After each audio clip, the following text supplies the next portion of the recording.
안녕하세요. 내과식당TV 정석후입니다. 요즘 감기와 독감으로 많은 분들이 고생하고 계시는데요. 오늘은 감기와 독감에 대하여 자주 물어보는 질문사항에 대하여 진실 혹은 거짓에 대하여 알려드리도록 하겠습니다. 우선 첫 번째, 비타민C를 섭취하면 감기에 걸릴 위험을 낮추는데 도움이 될까요? 정답은 거짓입니다. 비타민C를 섭취한다고 해서 감기가 예방되는 것은 아니지만 비타민C가 항산화 효과가 있어서 흔히 감기의 심각성을 줄일 수 있다는 증거는 있습니다. 그래서 우리가 독감에 걸리거나 감기에 걸렸을 때 수액을 맞았을 때 고농도 비타민C 주사를 맞는 경우가 바로 이런 원리입니다. 미리 독감이나 감기에 걸리기 전에 비타민C로 인한 효과를 얻기 위해서는 매일 약 200mg 정도의 비타민C를 섭취하셔야 합니다. 그리고 감기에 걸리고 나서 좀 빠른 회복을 원하신다면 고농도 비타민C를 맞는 것도 일부 환자들에게는 도움이 될 수가 있습니다. 자, 이제 두 번째 질문. 독감이나 감기에 걸렸을 때 운동을 하면 땀으로 세균을 쫓아내어 독감이나 감기로 고생하는 기간을 단축시킬 수 있을까요? 정답은 거짓입니다. 감기나 독감이 심할 때는 운동을 하는 것을 권장하지 않습니다. 하지만 심하지 않을 때는 약간의 땀을 흘리면서 운동하는 것은 도움이 되지만 그렇다고 해서 질병의 지속기간이 단축되는 것은 아닙니다. 일반적으로 감기는 대증적인 치료를 하는 것이고 증상은 7일에서 14일 정도 지속될 수가 있습니다. 이 기간에 운동할 수 있을 만큼의 몸 상태가 된다면 운동 시간을 줄이거나 또는 강도를 낮추어서 운동을 하는 것은 도움이 될 수가 있습니다. 자, 이제 세 번째 질문입니다. 독감은 감기의 더 심각한 버전이다. 맞을까요? 틀릴까요? 정답은 거짓입니다. 감기와 독감은 다른 질환입니다. 감기와 독감 증상이 겹치는 경우도 있지만 독감은 감기의 더 심각한 버전이 아닙니다. 독감은 인플루엔자라고 불리는 완전히 다른 바이러스에 의해 발생합니다. 감기는 리노바이러스나 또는 코로나 바이러스를 포함한 여러 가지 바이러스에 노출되어 발생될 수가 있습니다.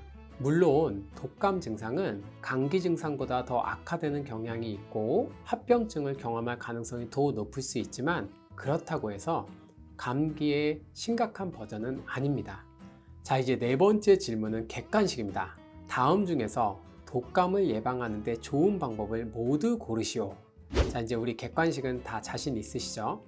첫 번째, 매년 독감 예방주사를 접종한다. 두 번째, 정기적으로 손을 씻고 집 주변 표면을 소독한다. 세 번째, 독감에 걸린 사람들과 접촉을 피한다. 정답은 무엇일까요? 너무 쉬웠나요? 정답은 모두 다입니다.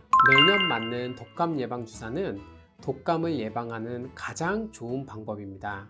또한 그 효과도 매우 다양한 것으로 알려져 있습니다. 흔히 이러한 독감 접종 후에 항체가 형성되는 데는 약 2주 정도가 걸리기 때문에 미리미리 예방접종을 하는 것이 좋습니다. 그리고 우리가 손을 자주 씻고 집 주변에 접촉이 잦은 표면을 소독하고 그리고 아픈 사람들과 접촉을 피함으로써 우리가 이러한 독감으로부터 자신과 주변 사람들을 보호할 수가 있습니다. 자, 이제 다섯 번째 질문입니다. 독감 유행 시즌이 조금 지났는데 이렇게 늦게 예방주사를 맞아도 효과가 있을까요? 정답은 진실입니다. 늦게 독감 예방주사를 맞더라도 예방 효과가 있습니다. 독감 예방주사를 맞기에 너무 늦었다고 생각하는 그 시기가 가장 빠른 시기입니다. 일반적으로 전문가들이 권고하는 건 매년 9월이나 10월에 독감 예방주사를 맞는 것을 권장합니다. 하지만 11월, 12월에도 늦었다고 생각하지 마시고 예방접종을 하는 것이 도움이 될 수가 있습니다. 매년 이 독감 예방접종을 통해서 심각한 증상이 나타날 위험을 크게 감소시킬 수 있기 때문에 예방접종은 늦더라도 맞는 것이 좋습니다.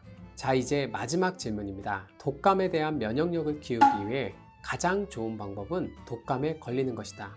정답은 거짓입니다. 독감에 걸렸다고 해서 무한한 면역력이 제공되는 것은 아닙니다. 우리가 바이러스에 노출되면 우리 신체가 독감에 대한 항체를 생성한다는 것은 사실입니다. 하지만 해마다 독감 바이러스가 바뀌는 것입니다. 그래서 매년 독감 예방 주사의 구성이 바뀌게 됩니다. 그러므로 전문가들은 매년 독감 예방 주사를 맞도록 권장하는 것입니다. 보통의 사람들은 독감에 걸려도 크게 문제없이 잘 회복되지만 일부의 사람들에서는 합병증의 위험이 더 높을 수가 있습니다. 그래서 독감 예방 주사는 특히 일반인뿐만 아니라 면역력이 저하되거나 아니면 유아, 임산부를 포함한 모든 사람들에게 접종을 권고하고 있습니다. 지금까지 감기와 독감의 진실 혹은 거짓에 대하여 살펴보았습니다. 감기와 독감을 예방하는데 조금이나마 도움이 되셨으면 좋겠습니다. 감사합니다.